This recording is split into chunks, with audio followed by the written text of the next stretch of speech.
Olá, você que acompanha a TV Câmara de Tupã, uma TV a serviço da população. Começa agora mais um programa Ponto de Vista com a participação dos vereadores da Câmara Municipal de Tupã, convidados especiais e, claro, com assuntos de seu interesse, assuntos relevantes.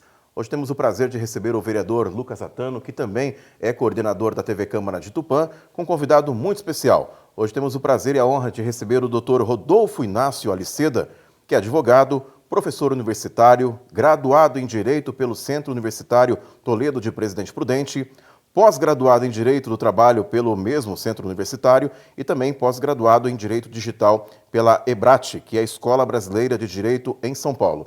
Ele está aqui para falar um pouquinho sobre uma importante obra, um livro, o qual ele é o autor, que trata a responsabilidade civil dos provedores de conteúdo de links patrocinados, análise sobre a responsabilização do Google Ads por danos às marcas e à concorrência. Esse livro, gente, ele tem um valor importante porque está agora como referência bibliográfica para o STF no que tange esses temas ligados à tecnologia, principalmente em especial às redes sociais. E vale destacar que, através de uma moção de congratulações de autoria do vereador Lucas Atano, aprovada de forma unânime pela Câmara Municipal, né, foi concedida uma moção de congratulações através desse trabalho que o Dr. Rodolfo, né, teve uma excelência nesse trabalho e, como eu disse, foi adotado com muito carinho pelo STF como uma referência. Vereador Lucas Atano, seja bem-vindo à TV Câmara de Tupã, programa Ponto de Vista, hoje recebendo com muito carinho o Dr. Rodolfo Inácio Aliceda. Obrigado, Glaucio, obrigado, Rodolfo, pela presença, obrigado a toda a equipe da TV Câmara que mais uma vez está aqui para levar informação de qualidade para a nossa população. Sim. Fico muito feliz pelo Dr. Rodolfo estar aqui presente, porque ele foi considerado, como muito bem disse o Glaucio, um doutrinador do direito, reconhecido pelo Supremo Tribunal Federal como um dos autores, como uma obra que é referenciada e que vai servir para decisões judiciais, vai servir para que outros advogados elaborem as suas peças. Então, ter uma obra referenciada pela Corte Máxima do Judiciário Brasileiro, sim, como uma doutrina, como uma fonte de referência, de peso, de que vale a pena para que todos os acadêmicos do direito, para todos os operadores do direito possam ter como base, é um motivo de orgulho muito grande, não só para mim, que sou amigo do Rodolfo, mas em especial para a nossa cidade, porque é um jovem tupanense, né? Ele tem a minha idade, 31 anos, sim. Então, é um jovem tupanense que ganha um grande destaque a nível nacional e que a gente sabe quanto isso é difícil, principalmente na área do direito, sim, que é uma área que preza por questões de valores tradicionais, que tem um cuidado muito grande pelas questões da ética legislativa. Então, a gente tem um jovem pesquisador do direito que tem a sua dissertação de mestrado convertida em livro, publicado por uma grande editora e que o Supremo agora seleciona como uma obra que deve servir de referência para decisões judiciais, como eu disse, para peças dos advogados. Então é um motivo de orgulho e de satisfação saber que temos mais um tupanense de destaque, levando o nosso nome, o nome da nossa cidade, para o Brasil inteiro. E é importante também porque o assunto é muito relevante para o momento que a gente vive, que é as questões da internet. O Marco Civil Regulatório, e o tema do livro é essa questão de qual é a responsabilidade que essas grandes plataformas têm sobre aquilo que terceiros publicam nela. Porque a gente sabe o que sai lá no Google, numa publicidade do Google, ou o que sai no Facebook, não foi o próprio Facebook, o próprio Google que produziu. Sim. Foi um terceiro, foi o usuário, né? E qual é a responsabilidade que essas plataformas têm sobre esses conteúdos? Como é que eles podem responder civilmente por isso? Então é um assunto técnico, mas é um assunto extremamente relevante, porque a gente vê como as internets influenciam o comportamento do consumidor, influenciam os movimentos políticos, sim, influenciam as eleições. Então entender essa responsabilidade que cada um tem é fundamental e o Dr. Rodolfo acaba de se posicionar aí como uma das maiores, se não a maior, o especialista nesse assunto. Perfeito, vereador Lucas Atano. Saudar também a presença do Dr. Rodolfo. Seja bem-vindo à TV Câmara de Tupã, nosso conterrâneo, e motivo de muita alegria, né? Nos honra muito ter o senhor aqui conosco. Como o vereador Lucas Atano disse, tendo essa obra agora como referência através do STF, como doutrina do direito no que tange a esses assuntos. E vamos falar um pouquinho mais durante o programa sobre essas questões, mas primeiramente saudar e agradecer mais uma vez por ter atendido o nosso convite. Eu que agradeço, Glaucio, eu agradeço, Lucas, pelo convite, a oportunidade de estar aqui conversando com vocês sobre um tema que eu me debrucei durante algum tempo, na academia, né, no mestrado, que Me graduei mestre pela UEL, Universidade Estadual de Londrina, e meu tema era realmente focar na internet, no direito digital e também nos efeitos práticos e empresariais, no caso aqui, focado na propriedade intelectual, nas marcas, na propriedade, na concorrência desleal que a internet pode ocasionar nos seus meios, né, nas suas possibilidades de publicidade. Então, como advogado, e antes de advogado, a gente é estudante sempre. Claro. Aliás, não adianta você querer galgar qualquer espaço no seu profissional se você não pensar no estudo, né? Então eu gosto sempre de começar falando do livro, ou falando de qualquer pesquisa, ou de qualquer debate jurídico, lembrando da importância de você estar dentro dos estudos. Independente do cargo que você almeja, independente daquilo que você deseja para a sua vida pessoal, sempre estude. Então hoje eu me sinto muito feliz de estar aqui podendo falar com vocês de um livro que, na verdade, eu agradeço os elogios do Lucas, né? Mas assim, não é a maior obra, longe disso. Na verdade, eu bebi da fonte dos maiores e pretendo cada vez somar mais a isso. Mas é um elogio pessoal que eu recebo do STF a ter minha pesquisa reconhecida de uma certa forma, dizendo que aqui, concordem ou não concordem com o que está escrito aqui, é uma opinião que possa valer a pena para o debate. E que debate? Um debate que trata da internet, que trata da empresa, que trata da publicidade, que é um dos meios que nós estamos condicionados todo dia. Hoje você abre o seu celular, você abre o seu computador e você é bombardeado por inúmeras publicidades que às vezes você até quer receber, às vezes você não tem ideia porque você está recebendo aquilo, mas você está recebendo. E isso é um cotidiano nosso, querendo ou não querendo. Então, dentro dessa realidade, o que a gente pensou? Vamos tentar entender por que a gente recebe isso. E se a gente recebe isso, qual que é a responsabilidade daquele que postar uma publicidade que possa eventualmente causar um dano? E qual dano? O dano à concorrência e o dano à marca. Porque a internet é muito ampla, a gente pode hoje falar de danos à personalidade, danos à honra precisamente, danos à moral, quando há uma violação, quando há uma opinião, por exemplo, que possa ofender você pessoalmente, que possa ofender uma instituição, a depender do grau dessa ofensa. E, enfim, nós temos umas situações na internet hoje, como a gente está vendo aí, amplamente debatido, e inclusive no município, de situações de violação à vida e à integridade física das pessoas na escola. Então nós temos pais com medo hoje, nós temos crianças com medo de ir para a escola, e isso advindo de toda essa realidade da internet. Então a gente inicia, e eu acho interessante a gente comentar sobre isso, de alguns teóricos que vão falar sobre qual é esse efeito, como é que chegou a ter esse efeito, qual foi o caminho que a internet teve para chegar nesse efeito. Dentre eles, e resumindo, na internet hoje, dentro de uma sociedade informacional, nós temos hoje uma possibilidade de estarmos próximos de quem está distante. Não é só uma globalização, isso está dentro da realidade global. Mas a globalização, vão ter teóricos, vão ter estudiosos que vão dizer que a globalização começou quando uma sociedade começa a trocar conhecimento com a outra. Agora nós estamos falando de uma sociedade global, informacional e capitalista. O que isso significa? Significa que hoje, se eu dou minha opinião aqui em Tupã, através da internet, essa opinião pode chegar a ofender alguém ou trazer algum benefício a alguém do outro lado do globo. Da mesma forma, se eu fizer uma publicidade hoje na internet e tentar vender, por exemplo, as pessoas que têm uma produção caseira, por exemplo, de bolo, de doces aqui em Tupã, hoje, com a internet, ela tem a possibilidade de ofertar o seu serviço e ter um alcance que ela não teria por outras plataformas comuns. Isso através da internet.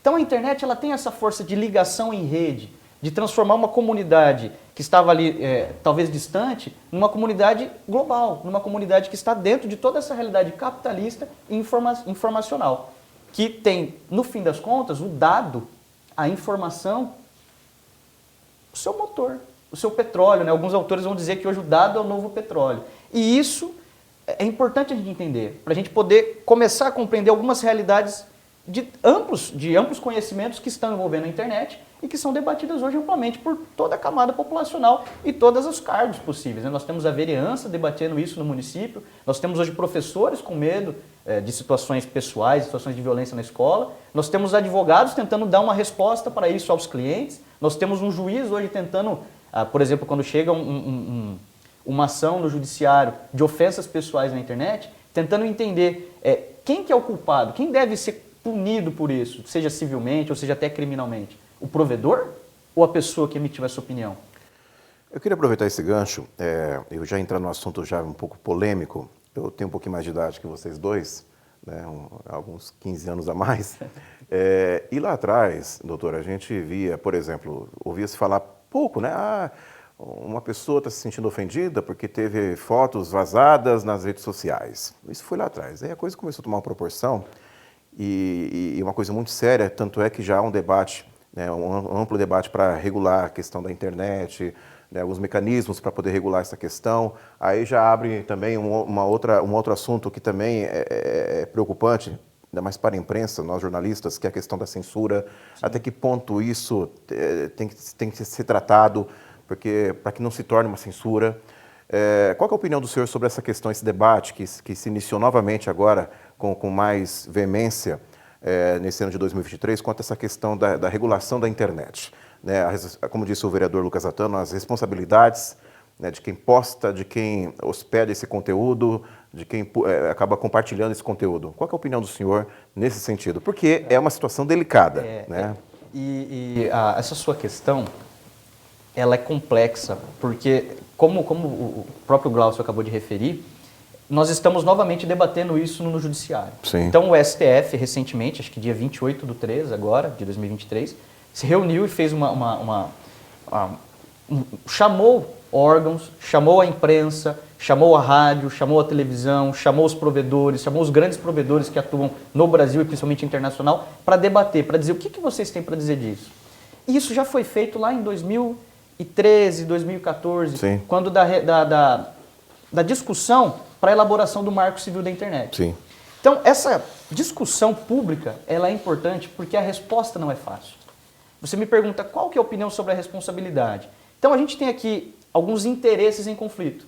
Nós temos a liberdade de expressão de um lado, nós temos do outro lado direitos pessoais, personalidade que podem ser ofendidos com a ampla divulgação de informação que talvez não passe por um crivo daquilo do que é verdadeiro ou daquilo que possa ser ofensivo.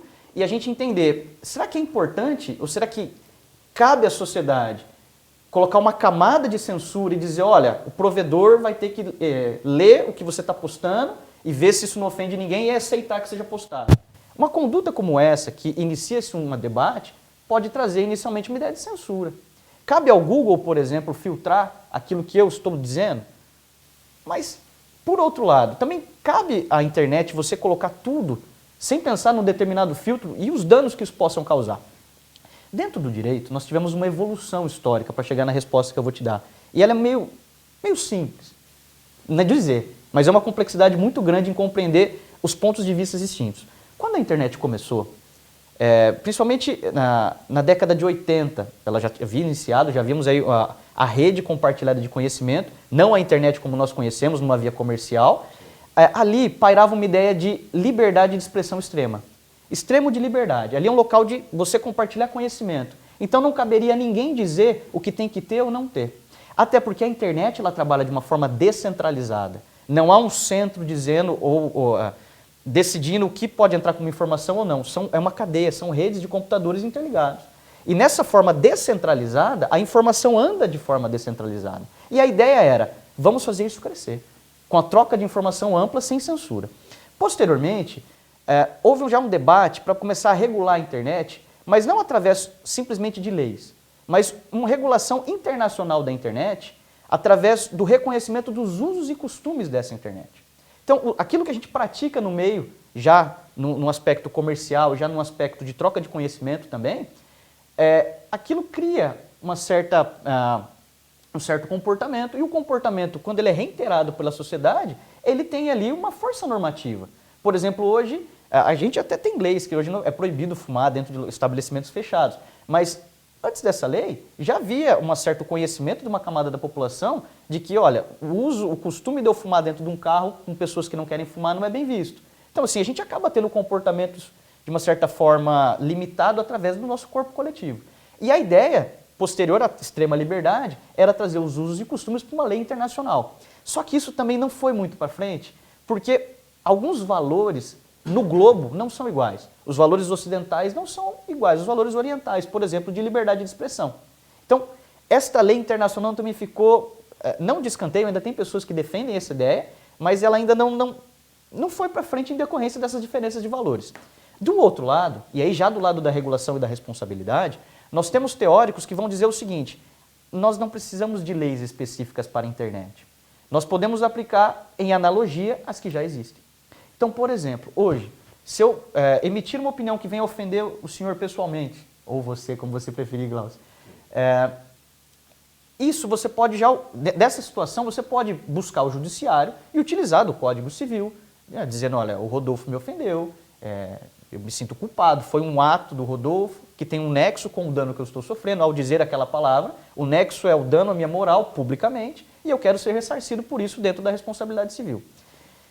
Porém, essa mesma teoria, ela encontra um conflito com algumas pessoas que entendem que a internet é um local específico. É um local em que demanda especificidades. Por exemplo, hoje nós temos formados em tecnologia da informação e essa área é que hoje é uma das áreas mais rentáveis no Brasil, porque está faltando profissional que entenda dessa realidade.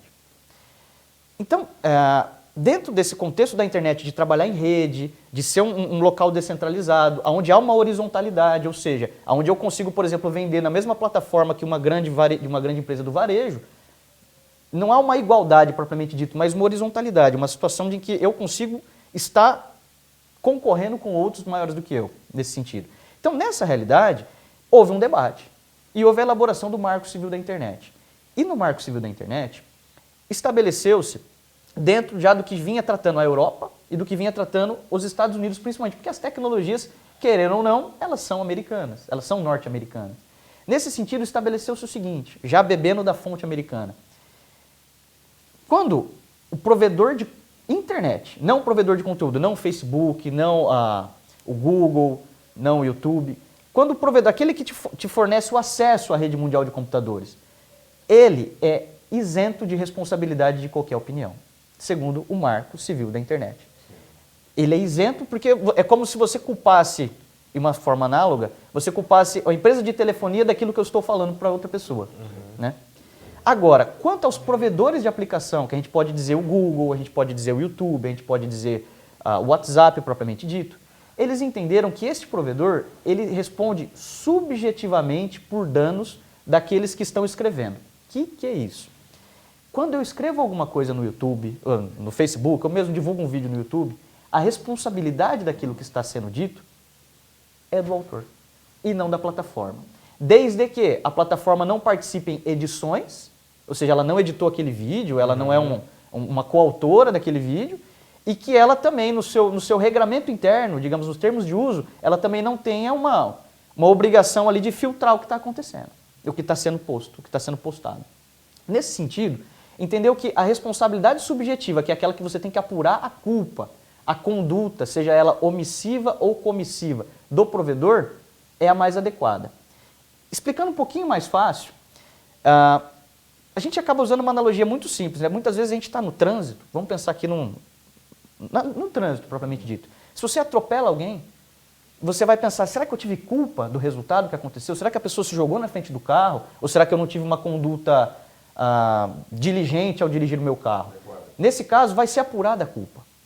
Vamos ver se eu agi dentro do que a lei preconiza, se eu estava ali de cinto, se eu dei seta, se eu andei na velocidade adequada, se aquela via, enfim, eu respeitei a sinalização daquela via. A internet, nesse sentido, é quase a mesma coisa. Vai ser apurado se o provedor agiu como editor, se ele tinha conhecimento prévio daquilo que estava sendo postado. E dentro disso, o provedor ele acaba tendo uma conduta para ser imputado uma culpa a partir da análise do judiciário sobre o que foi postado.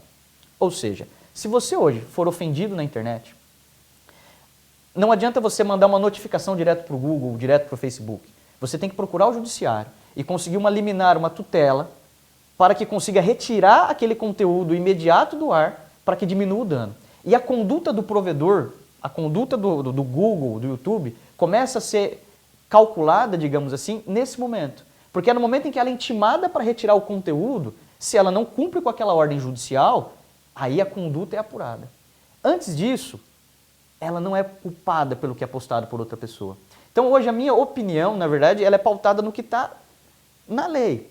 Porém, a gente não pode se limitar só ao que está na lei, sem poder ter uma ideia dos efeitos sociais do que acontece. Então, se você me pergunta, eu como um estudante de direito hoje, o que eu acho da responsabilidade dos provedores, eu acho que hoje a gente tem que começar a pensar, que é o que está sendo debatido hoje no STF, em maneiras mais adequadas. Por quê? Porque hoje uma palavra dita na internet, ela não para por ali. Ela pode parar em qualquer lugar do mundo. Dentro disso, dentro dessa realidade, uma conduta mais proativa do provedor, uma conduta mais diligente, mais cuidadosa, talvez seja o caminho que o judiciário vai traçar para chegar no resultado mais benéfico a quem recebe uma lesão, a quem sofre uma lesão. Porque hoje, do que adianta alguém dizer algo ruim de mim na internet, eu entrar com um pedido no judiciário, o juiz, que é considerado pela lei o órgão, né, enquanto judiciário, capaz de entender se aquilo há uma lesão ou não, porque muitas vezes eu posso também me sentir, principalmente na política. Alguém emite uma opinião política de um candidato contrário ao que eu defendo, eu vou falar, não, isso é mentira, ele está me ofendendo. Vou lá, peço uma tutela e já tira do ar. Não, tem que passar por um crivo se é realmente uma ofensa ou se não é. Se há uma probabilidade do direito daquilo que está sendo dito ou se não tem. E o judiciário é o responsável por essa tarefa.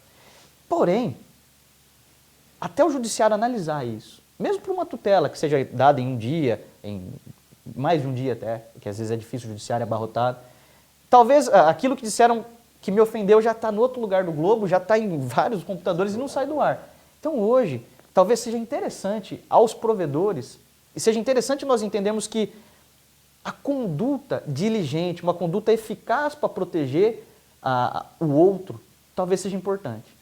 Mas como eu vou saber fazer um filtro se o que está sendo postado também não é legítimo? E aí o Google, por exemplo, vai ter uma conduta de ler o que o Lucas postou e fala, não, mas isso aqui eu não gostei, vou tirar do ar. Vai também estar lesando a liberdade de expressão.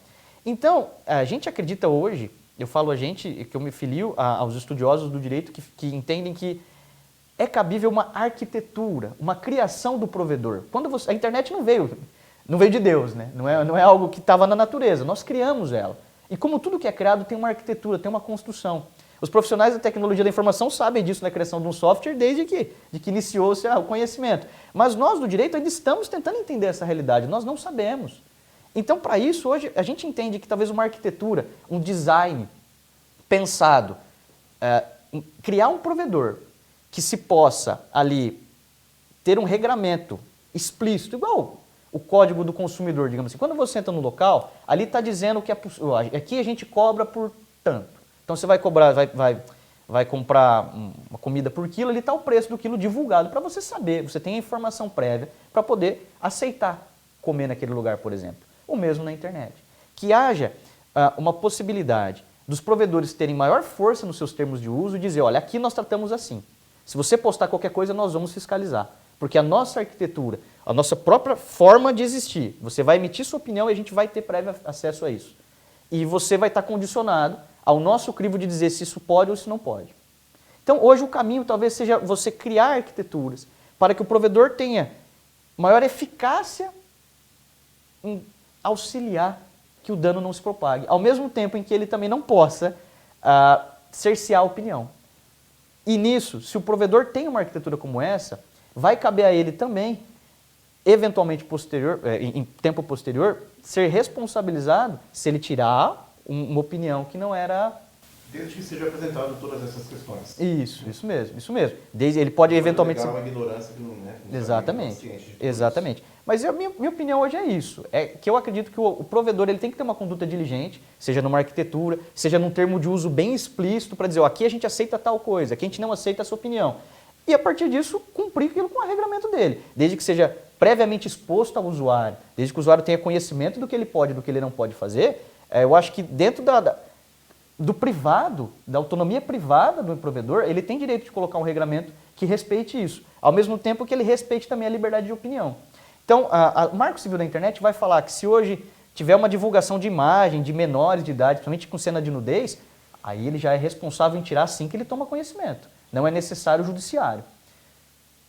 Talvez aí, se ele tem uma arquitetura que consiga reconhecer pelo código propriamente dito, que ali tem uma cena de nudez, talvez ele consiga, sem necessidade de ser avisado, já retirar isso do ar e dificultar que o dano se propague. Bom, perfeito, doutor. Vereador, esse primeiro momento da fala do doutor Rodolfo realmente é uma questão que é complexa e eu concordo com o que ele disse. A partir do momento que os provedores se comprometerem em colocar todas essas, vou usar um termo mais acessível, regras, condições, os requisitos para que a pessoa que vai postar tenha ciência o que pode e o que não pode, isso ajudaria muito no compartilhamento, né, na propagação. Principalmente, vamos falar um pouquinho no segundo bloco sobre a questão de fake news, a questão da violência, que está muito latente, é o assunto hoje que predomina no país. Então é uma questão complexa, mas eu acredito sim no entendimento entre ambas as partes, para que nós tenhamos, eu sou contra qualquer tipo de censura, minha opinião, mas que tenha uma publicação responsável, né? Eu acho que assim, aquela questão, aquele termo que a gente usa que a internet é uma terra sem lei, acho que tem que tomar cuidado. Tem que ter uma lei, sim, regulatória, algo que realmente possa nos proteger os nossos jovens, proteger a sociedade em si.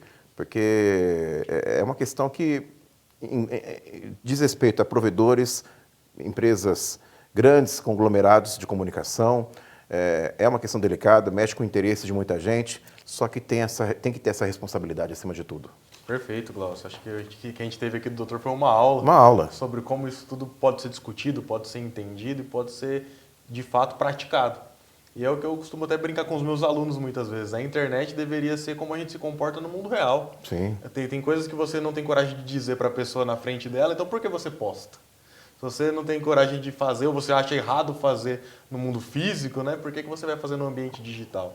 Eu acho que o bom senso é o caminho ideal. Óbvio que censura nunca é bem-vinda, mas também a gente não pode permitir que as pessoas sejam ofendidas na sua honra, que sejam espalhadas fake news. A gente viu essa semana ameaças falsas às escolas. Sim. Poxa, um momento extremamente sensível, você fazer um tipo de, abre aspas, aí, brincadeira, eu acho que não é o momento. O próprio Dr. Rodolfo, em conversa comigo, disse, você não grita bomba dentro do avião, né? Sim. Porque você tem um contexto, então assim, o bom senso é fundamental. Eu gostei muito de uma palavra, uma expressão que o Dr. Rodolfo trouxe, que é a questão dos costumes, o uso e os costumes das redes sociais e da internet. Eu acho que muito do que é a nossa regra de convivência acaba depois se tornando lei. Então, eu acho que o primeiro grande passo seria todos nós entendermos a nossa responsabilidade não legal, mas individual e de comportamento sobre aquilo que a gente fala, daquilo que a gente posta e ter esse grande filtro. Eu teria coragem, condições ou a liberdade de fazer isso em frente à pessoa? Então, por que escondido atrás de uma tela de computador eu me sinto livre para poder escrever o que eu bem entendo? Então, se de fato eu preciso de leis mais específicas para o ambiente digital, talvez a nossa própria moralidade, o nosso próprio comportamento individualizado tem que passar por esse tipo de reflexão também. Pô, se eu não gostaria que isso fosse feito comigo, era uma coisa que minha mãe me ensinou criança. Se você não quer que seja feito com você não pratica com ninguém, não é? Então, eu acho que é esse tipo de reflexão individual que a gente precisa fazer. A gente sabe que, por exemplo, as marcas, as figuras públicas, obviamente têm uma exposição maior e estão ali mais dispostos, não dispostos por vontade própria, suscetíveis ali, mas suscetíveis a sofrer algum tipo de ataque, algum tipo de crítica. E eu acho que a crítica ela é até bem-vinda. O que a gente não pode é, de alguma maneira, ultrapassar o limite do bom senso. E aí, quando a gente utiliza a internet para cometer um crime, obviamente a gente tem a responsabilidade civil por aquilo e criminal por aquilo também. Então, entender o que de fato é a liberdade de expressão, o que de fato é o direito a poder me expressar e o que também é o meu dever de não ofender ninguém, de não machucar ninguém, né? E a gente precisa aí desse bom senso que vem antes até do que a norma legal. Se expressar com responsabilidade. Exatamente. Acima de tudo.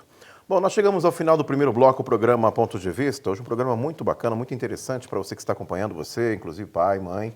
Né? Vamos falar um pouquinho sobre essa questão também junto aos jovens, né? Do seu compromisso e da sua responsabilidade também. Nós falamos isso durante a sessão camarária na última segunda-feira, do papel da família também nessa questão. E eu vou pedir a colaboração do Dr. Rodolfo também para falar um pouquinho sobre essa questão. Hoje recebendo o Dr. Rodolfo Inácio Aliceda, que é autor do livro, A Responsabilidade Civil dos Provedores de Conteúdo de Links Patrocinados. Esse livro foi selecionado pelo STF como doutrina do direito, quando o tema diz respeito à rede de responsabilidade civil de provedores por conteúdo ilícito gerado por terceiros. Então, é um tema realmente relevante, um tema recente que está aí sendo debatido amplamente e que com certeza será discutido no segundo bloco do programa Ponto de Vista, aqui pela TV Câmara de Tupã, uma TV a serviço da população. Voltamos já.